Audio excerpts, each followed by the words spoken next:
Doo-doo-doo. Welcome back to another episode of Laughs. No, that's not how I want to start it anymore. I want to start just the story. Mad Jack Churchill was a bagpipe playing, sword wielding, motorcycle driving, surfing hero of World War II, the only man who marched into every battle carrying bagpipes, a sword, and an archery bow, and survived. Well, the only man who did it in general. Also the only man who survived. Let's talk about Mad Jack Churchill. That's who we're talking about on this episode of Laughs from the Past. Wasn't as smooth as the other one. Wasn't as smooth.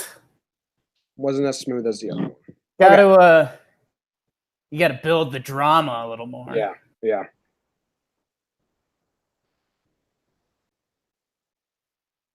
Okay.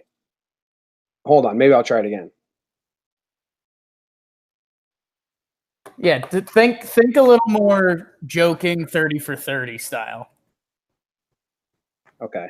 What if I told you there was a man with a bagpipe, a sword? Yeah. Today, Mad Jack Churchill was a warrior who went into battle carrying bagpipes, a sword, and an archery set. He wasn't a Viking. He wasn't a medieval knight. He was a British Army officer who fought in World War II. This is Laughs from the Past, and we're talking about Mad Jack Churchill. Better. All right. Blah, blah, blah, blah, blah. Welcome back. It is Tuesday, so it is Laughs from the Past day. Thank you very much for joining and listening. We've had a good amount of people tuning in and listening, so that's really nice. We appreciate that. Last week, we talked about the marathon, the men's marathon of 1904. This week, we're not talking about an event. We're talking about a person, Mad Jack Churchill, first name John. Have you ever heard of this guy, Jake? Mad Jack Churchill. No. Churchill's a famous name in history, but I don't think there's a relation to Mad Jack. I don't think so. If you're a first-time listener, how this works is I find a fun story from the past. Jake has not heard of this story. I'm going to tell him the story, and we're going to enjoy some laughs along the way. It's a fun time. You know what I like right off the bat? The change from the use of the word mad. Like, Mad Jack Churchill, this might be a spoiler, he wasn't an angry dude. He was mad in the sense that he was crazy. Yeah. But it's different. Like, what do you mean? So like, he's like loony. Yeah, like, oh, that guy's mad. That guy goes into a battle with bagpipes. Like, yo, he's mad. Nowadays, it's like someone doing something out of the ordinary, but not in a crazy way. Like if I think there's a GM, I forget which sport it is, but they call him mad someone. It's because they try unorthodox things, which I kind of like. Sounds like our Jack. But like for me, if I use the term mad, I'm usually speaking of someone who's angry, right, upset, not someone who's Looney Tunes. Mad Hatter. Mad Hatter, classic. Because the glue or whatever that hatters used made them hallucinate and gave them that disease of the brain, and they went crazy. So they became Mad Hatters. Whoa, bonus. Yep, bonus tidbit. Okay, let me find. Our source material is allthat'sinteresting.com, written by Katie Serena. So thank you very much, Katie Serena. We're using your words to base this off of. Okay? So, Churchill's life was badass from the beginning. He was born in 1906. That's nice, because the last episode was in 1904. So yeah, a little segue. Right. He was born in Hong Kong. His father, Alec, with a C, always weirds me out that name, was appointed the director of public works in Hong Kong, and the family followed him to Asia, where they lived until 1917. So the first 11 years of his life, he lived in Hong Kong. Those are some formative years. Oh, yeah. During this time, he got his first taste of adventure. He would often explore the rural areas around the city. When his family moved back to their native England, the desire to explore continued. You ever been to Hong Kong, Jake? I have not, Jim. I went when I was 9 years old. Hunger strike was going on. Mm. The most amount of remote control cars and like gadgets I've ever seen in stores. You know, when you go like to a sea market and you're like, whoa, that tent is selling fish. Oh, this next tent, they're also selling fish. Oh, what's this next tent selling? Oh, fish again. Fish. Hong Kong was like, oh, they're selling mobile devices and technology gadgets. What's this next store got? Oh, the same mobile devices and technology gadgets. That's what Hong Kong was when I went. Yeah, man. Good time though. I used to love remote control cars. Oh yeah, man. They're remote. I mean, I have cousins that come from Michigan, and one of them, he was like 6 years old. He's probably like 9 now. He's like a whiz with a remote control car. Like rides it on the beach and like has like pinpoint accuracy and stuff. Sure. Like a professional remote control car driver at 6 years old. Cool. I just like drived into people's feet and annoying them. Sure. Okay. In 1936, his sense of adventure became too great. Oh, I skipped a line, Jimmy. Come on. No. Come on. So when he moved to England at 11, I guess we're skipping some years.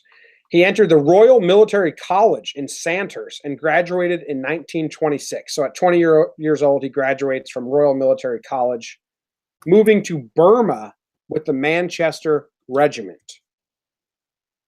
Where's Burma? I want to say near like the Indies.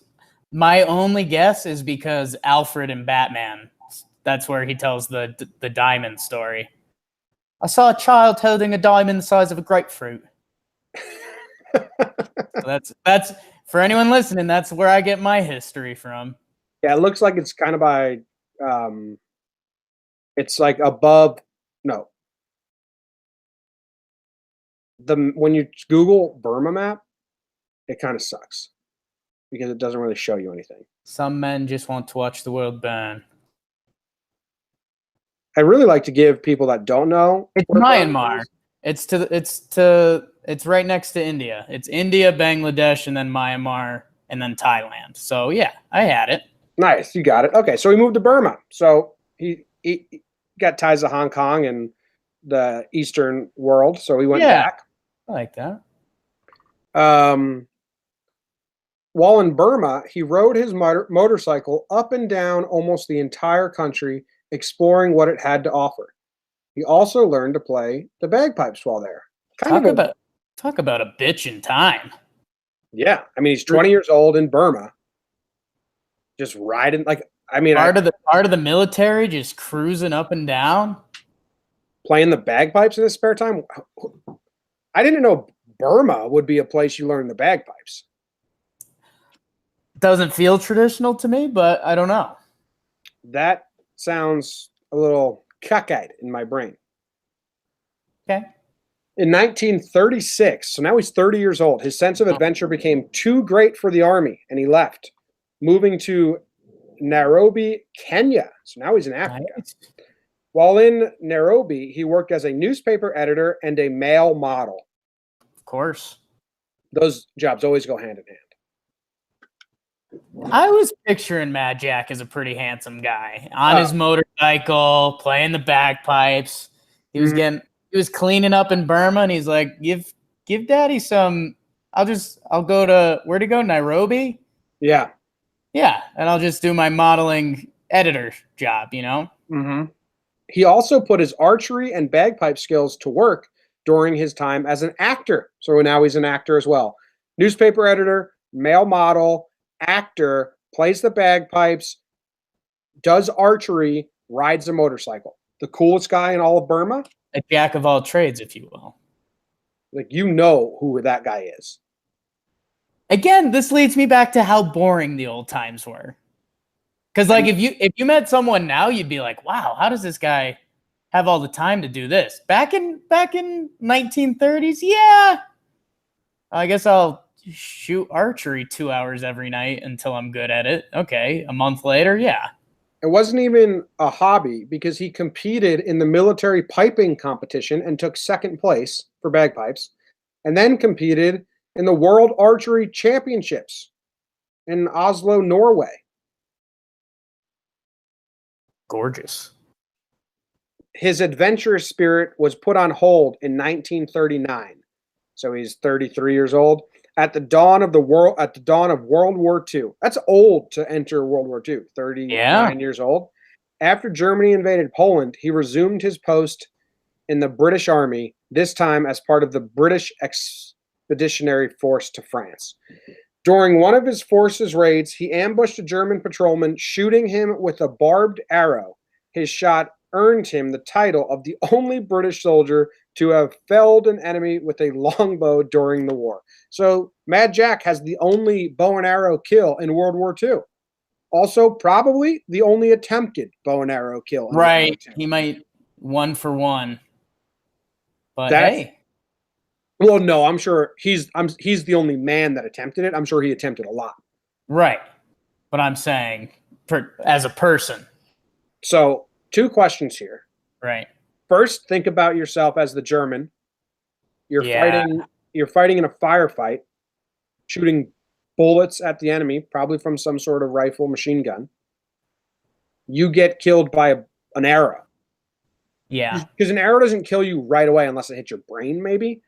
But there's moments where that German had to be like, what the fuck? Yeah. Who's shooting bow and arrows? Who's the asshole shooting bow and arrows right now? There had to be a German next to him, and they all just looked stunned, like, whoa. Probably a real mind fuck if we're being real right now. If I'm fighting, they're shooting bow and arrows at us? How are we not winning this war? That's a great distraction strategy. Oh yeah. Shoot one of them with a bow and arrow, they all stop and go, what the fuck? And then you throw a grenade at them. Heavy. Crazy. Oh, and then this is the second question. Now put yourself in the shoes of Mad Jack's troop company men. Right. Are they love him for his quirkiness? Because you kind of have to love the motorcycling bagpipe guy. He's an oddity. He's a man of interest. You have to enjoy his being. But when you're in battle and the dude's just shooting bow and arrows and you're like, dude, take this gun, please. It's a 9-10 thing. The 90% of the men love him. The 10% are like, okay, dude, bow and arrow? You got guns. And it's kind of an asshole move to be like, no, I don't need a gun. Yeah, I'm fine. He also, there's pictures of him walking into battle just playing his bagpipes.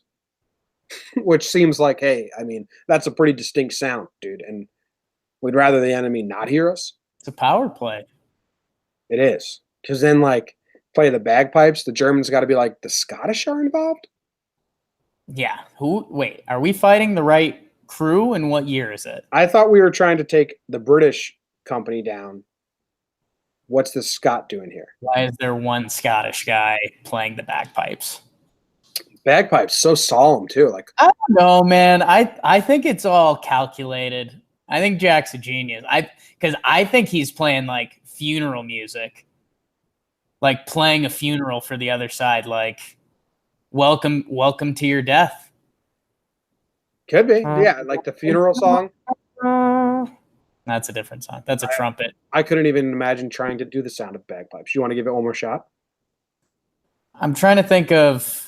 Is there a famous bagpipe song that I would know the rhythm to? Bagpipe funeral song. I will Google. It's called Scottish Bagpipes Funeral. You're not going to be able to hear this, but I will. Yeah, I might have to play it on my end. It's like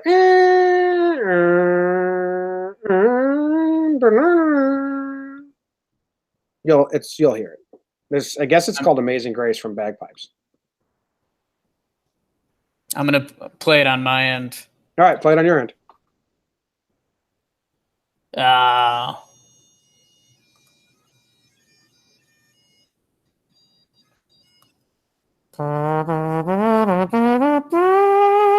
No, I can't. It's too trumpety. Yeah. Can't get those notes. All right, so this is his next step. Are you ready? Yes. After serving in the British Expeditionary Force, Churchill volunteered for the Commandos, a special forces division dedicated to carrying out raids against German-occupied areas of Europe. As a commando, Churchill gained notoriety for charging into battle, playing the bagpipes, and throwing grenades. How did this guy like get accepted into elite groups? No, this is the elite group. We're a raiding group. Because he's legit, dude. We can't. You're a 39-year-old dude, probably 40 at this time, playing bagpipes, throwing grenades. You're not carrying a gun. You're going to help us? And then he just says, yes. And then they believe him because you have to, because he's Mad Jack Churchill. Yeah, dude. Think about the times. Like, most of the people that are in his battalion and stuff lived in one town their whole life and then joined the military. And handsome Jack walks in.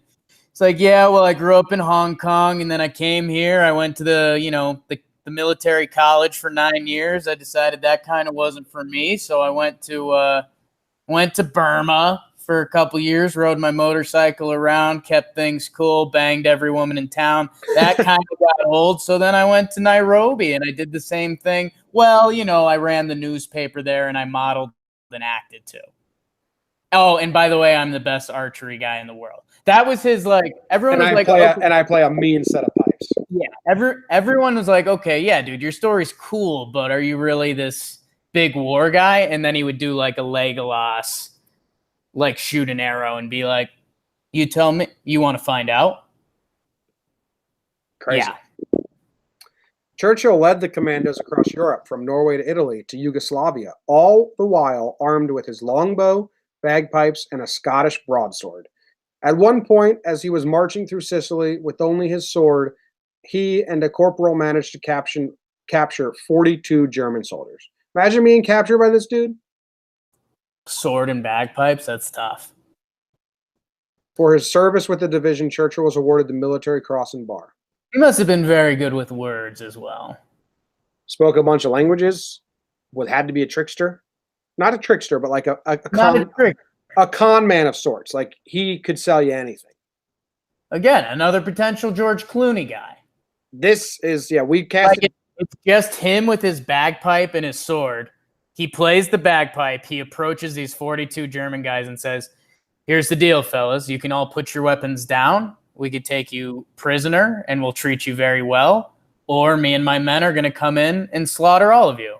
And the Germans look around like, wow, the balls on this guy. He's just got a sword and a bagpipe. He must have 1,000 men with him. They put all their guns down. Like, 2 other guys come out of the woods, collect all the guns. The Germans are just standing there like, you gotta be fucking kidding me. Are you mad, Jack? We heard about you. Are you mad, Jack? At one point during a commando raid, Churchill's team was ambushed. The Germans launched a mortar shell that killed or wounded the entire team. Churchill miraculously managed to escape death, and as he was a little ways ahead of the camp playing the bagpipes. Yeah. Like, okay, so he's walking ahead of the charge, playing the bagpipes gleefully. He hears a loud noise behind him, turns around. All of his comrades are dead. Does he miss a beat? Did he stop playing, or did he just continue walking and playing? He was playing. He's like, oh, shit. Bummer. He's got to finish his song. A little ways later, he was playing the bagpipes, and he was captured by the Germans and sent to Sachsenhausen concentration camp. So that's a bummer for Mad Jack. He wants no part of this. No. I've never been caged in my life. I traveled the entire world. I do whatever I want. So he's a prisoner right now. He's trapped, yeah. Okay. However, it seemed there was no concentration camp strong enough to hold a man like Jack Churchill. Just days after being captured, Churchill and another army officer crawled under the wire fence and through an abandoned drain to escape the camp. They even managed to make it almost all the way to the Baltic coast on foot before being picked up. So imagine you're a prisoner in that camp. Guy comes in like, oh, dude, we've heard about you. You're the bagpipe guy. You're Mad Jack. Yeah, how come you guys are still here? Well, we're prisoner. Why don't you just escape? Can't do that, Mad Jack. I will do it tonight. It's cool. I got you. And then they do. Yeah. I've got that movie scene like fully depicted in my brain. Yeah, any good caveats? There's the leader of like the idiots at the camp, and like they're kind of down on their luck. The previous leader hates that Jack Churchill's coming in with all these ideas. Oh yeah, escape. and then it becomes, Jack Churchill becomes the leader, and they either become buddies or like Jack Churchill kills that guy. Haven't decided yet. I like that. No, Jack Churchill doesn't kill anyone. Yeah, you're right. You're right. All right. Despite being captured twice, after he got captured again when they walked to the Baltic Sea, like, oh, shit, you got us. Then they were released because they called off. It was just like, okay, we got to release you. A sympathetic army unit called off the SS Guards. After his release, Churchill walked 93 miles to Verona, Italy, to meet back up with American troops. American troops, it's basically like a folk hero comes into your troops. How rude were the American troops to him? Rude. So rude. Because he's a hero everywhere else. He maybe had to earn their trust a little more. I don't know. His story kind of is crazy. That's what I'm saying, though. Like, the American troops didn't know all this stuff when he rolled up. Like, he probably said it. He's like, I'm Mad Jack Churchill. I've lived all over the world. I'm Australian now. He's like, yeah, I'm the only guy in World War II to kill someone with a bow and arrow. And everyone's like, well, yeah, because you're a fucking idiot using a bow and arrow. No one else has tried, man. Yeah. You think I can't kill a guy with a bow and arrow? I'll kill you. Give me your bow and arrow. Reason. How about, try a gun? That's cool. I've killed 20 with my gun. I think I'm helping the cause a little more. Glad you got that one dude, though. Glad you really nicked up that one guy. All right. Despite being captured twice, Churchill remained in the army. In 1944, just months after being reunited with the American forces, he was sent to Burma. He loves it there, to participate in the land battles against Japan. That's great. Yeah. However, by the time he had arrived, the war was ending, as Nagasaki and Hiroshima had just been bombed. According to fellow soldiers, Churchill was disappointed in the sudden end to the war and exclaimed, "If it wasn't for those damn Yanks, we could have kept the war going another 10 years. I mean, a lot of the soldiers, again, were like, yeah, man, but you don't do anything. You just walk around playing bagpipes and get lucky. Yeah, dude, we're in line to get shot. You're playing bagpipes with a sword. Yeah. So he, in order to continue his adventure lifestyle, he got qualified as a parachutist and joined the Highland Light Infantry, moving British-occupied Palestine to train with the army against the Arab forces. While there, he coordinated rescue efforts and evacuation efforts for civilians and Jewish citizens who were under attack. So he's doing good. Rescue mission seems more of his style. Like, I'll just come and get you out with my smooth talking and my bow. Imagine jumping out of planes back then. Scary. So scary. Not smart. No. After his time in active duty military, he moved to Australia. So you were kind of right. He had one of the first actual cases of wanderlust, not go to Bali for a week and say you have wanderlust. Yeah. Where he became an instructor for the military school there. I mean, what's he going to teach him? The dude doesn't even shoot guns. It's an interesting point, man. He was the, I don't want to say motivational speaker. He kept things upbeat. Like, he would be there, like, the days they got really beat up physically and mentally. Then it would be like time for Mad Jack to cheer the boys up a little bit with some bagpipe and swords. Yeah, I mean, he's kind of just like, I don't know. Oh, know what he is in that equation?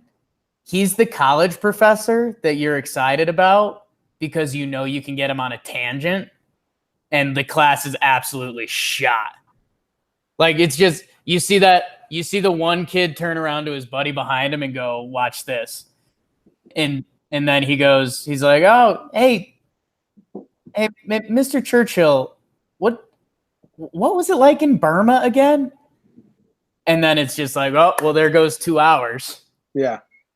And then the next day, oh, what'd you say about Burma yesterday? I missed class. And so, yeah, then he just does a quick 45 minutes on it.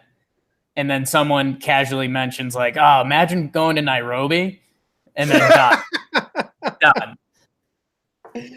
Mr. Becker, Palm Rock High School, Biology? That was a real thing that I did with him. Oh, yeah. How'd the softball game go last night? He's a softball coach. How'd the softball game go yesterday, Mr. Becker? 10 minutes of class out of 40, out right there. Done. Telling everybody about the softball game. And everyone knew what was going on. And everyone was like, yeah, do it. Oh, yeah. So in Australia, he learned to surf naturally. He had to be embarrassed he didn't know how to surf. Came to Australia. He was teaching all the Australian students military shit. And they were like, hey, Mr. Churchill, do you want to come surfing with us? You're kind of the young, fun professor. You like adventure. And he got red-faced with embarrassment. I don't know how to surf. Went home, kicked himself. Well, I got to learn how to surf. Taught himself how to surf. See, I think he's crazy enough where he's like, surfing, I've never really tried that. And then he went out that night, surfed for like 12 hours during the middle of the night, and then like joined up with them the next day, and then he was the best surfer among them. Oh, yes. You're completely, like, as soon as he tried it didn't take long. First wave, he got barreled. Yeah. Oh, okay. Surfing. Yeah. So he went back to England and he became the first person to ride the River Severn's tidal bore, which is a crazy river wave. So he's the first person, like, see that river? I can ride it. Okay. Don't care. What's surfing? This is England. So wait, is he the first? Because what's that called nowadays? Was he the first paddleboarder with no paddle, basically? He's just going down a river? Well, the river, that like once a year, it gets waves, this river. Now people surf it every year. And the wave is like the whole river. So you can ride forever if you catch it right. So he was the first person to do it, which you got to think a lot of people were like, man, I don't care about this. And a lot of other people were like, what's he doing? Yeah, what's surfing? Are you Jesus? Do I care? Eventually, even Jack Churchill realized it was time to slow down. Imagine, hold on, backtrack.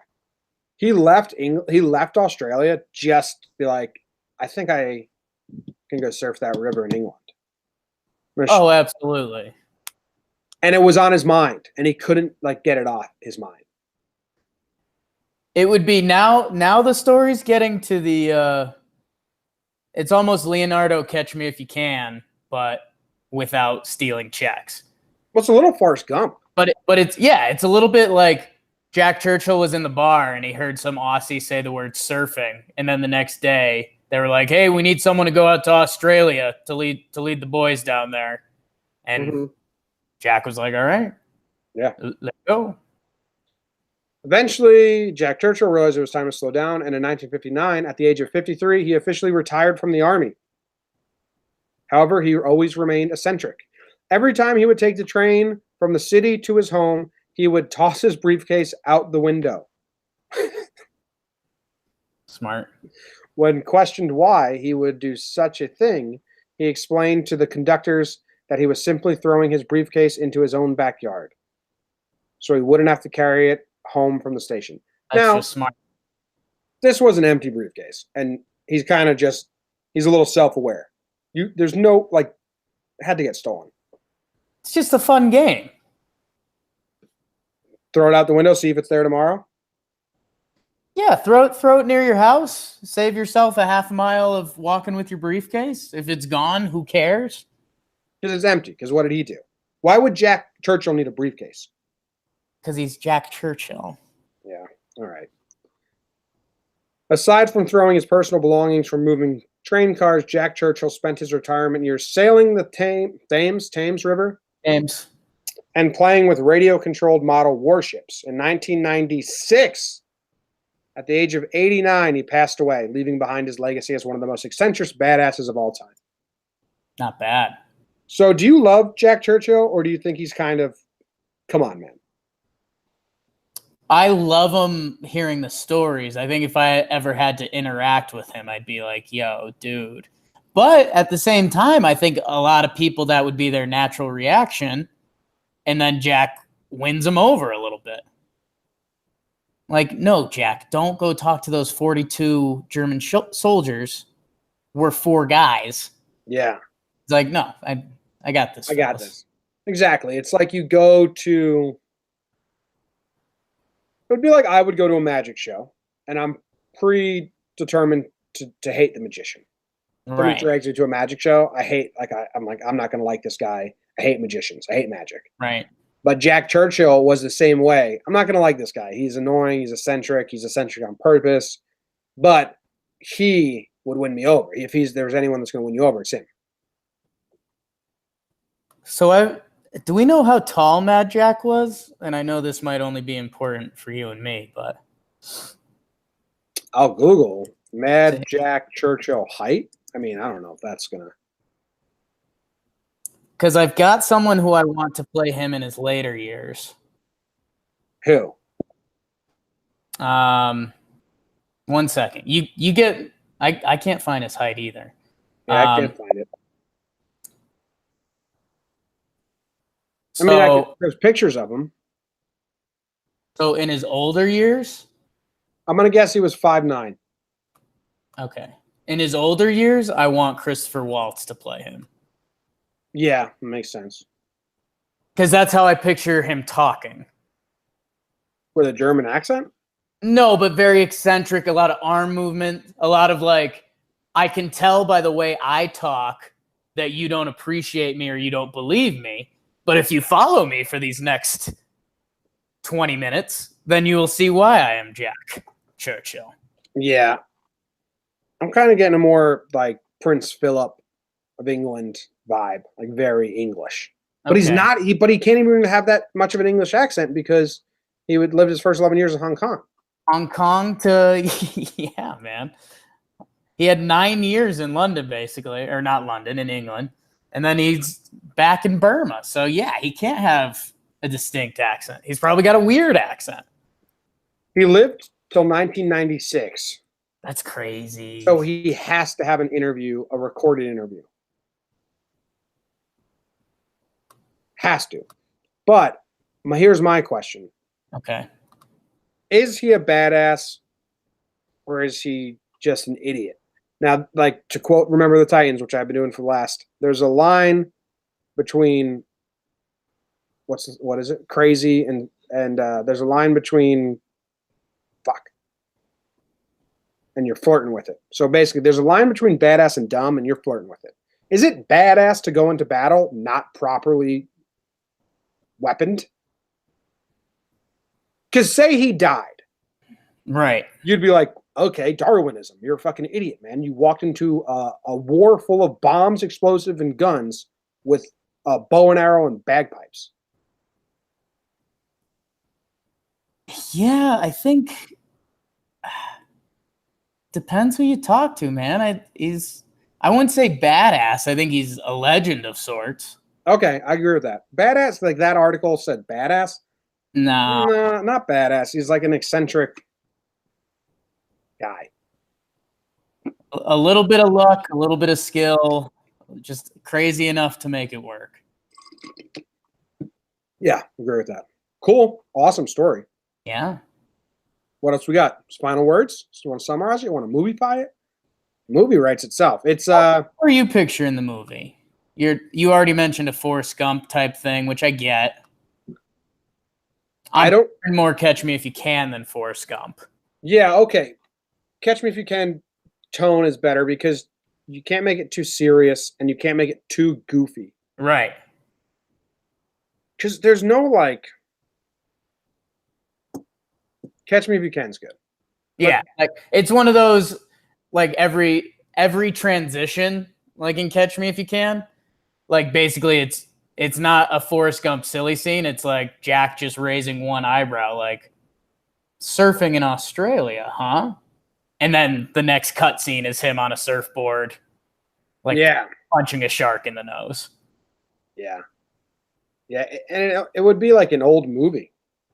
Like this would be made in the 40s and someone really, Humphrey Bogart, nah, that doesn't fit. But some old actor like that would play him and it would be really like, look how bad it is. It's a Most Interesting Man in the World commercial turned into a movie, which I don't think actually works. Yeah, that's true. It's a fine line. A lot of people aren't Forrest Gump fans because they think it's over the top and stuff like that. Those people are dumb. I think this is a better book. I'm sure there's been a book written about his life. Better book than movie. Okay. That's fine. All right. Crazy story, though. Pretty good. Pretty Pretty good. A legend. A legend. Wonder what his kids do. Nothing in comparison. How many kids do you think he has? He has a Wikipedia page. I'm on his wiki right now. Do you know? No, I don't. He has 2. 2 that he knows about? Because he's got to have some kids in Nairobi. He was a male model, and he rode a motorcycle up and down the coast. Yeah, you're kind of right there. Rodney Alastair Gladstone Churchill and Malcolm John Leslie Churchill. Malcolm Churchill? Yeah. That's a name. So. You can't be named Malcolm Churchill and be like a pedestrian. You gotta be doing big things. Son of a legend. Yeah. But like they didn't leave him any money. He probably was pretty broke. Turned 71 on July 4th. Nice. All right, so that's the story of Mad Jack Churchill. Thank you for tuning in to Laughs from the Past this week. Next week we'll have a new story. Don't know what it is yet, but every Tuesday, Laughs from the Past. Rate, subscribe, review, tell your friends. That would be helpful. And let us know if you're enjoying it. So thanks. Jake, final words? Yeah, go tell a friend. Have them binge listen to it. Favorite episode we've done so far? What do you got? That's heavy, man. I don't know. What's yours? Mike the Durable. Yeah, that's a tough one to beat. Yeah, I like that one. That's a tough one to beat. Although the laxative prank on the submarine segment was pretty good too. Of the Ghost Army episode. Good segment. Good seg. Yeah. All right. See you guys.